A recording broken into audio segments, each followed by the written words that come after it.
Hi! இன்னைக்கு நம்ம பார்க்க போறது இந்த புக். ஒரு ஃபேமஸ் புக் இல்லையா? நெறைய பேருக்கு இது தெரிஞ்சிருக்கும். இந்த சைக்காலஜி ஆஃப் மனி, பணம் சார் உளவியல் அப்படிங்கிற புக். இதுல சாப்டர் 17 என்ன சொல்லுது அப்படின்னா, நத்திங் இஸ் ஃப்ரீ. அதாவது எதுவுமே இலவசம் இல்லை இந்த வாழ்க்கை அப்படிங்கிறதுல.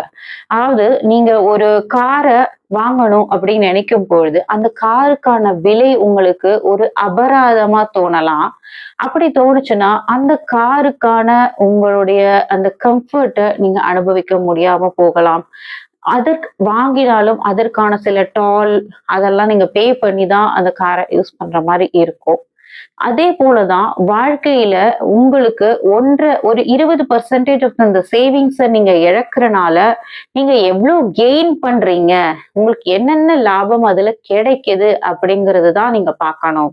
இதோடைய அர்த்தம் அதுதான். இப்போ நீங்க ஒரு வண்டர்லேண்டோ அந்த மாதிரி டிஸ்னிலேண்ட் அந்த ஊர்ல போறீங்கன்னா, அதுல என்ஜாய் பண்றதுக்கு உங்க ஃபேமிலி கூட என்ஜாய் பண்றதுக்கு ஆப்ஷன்ஸ் இருக்கு.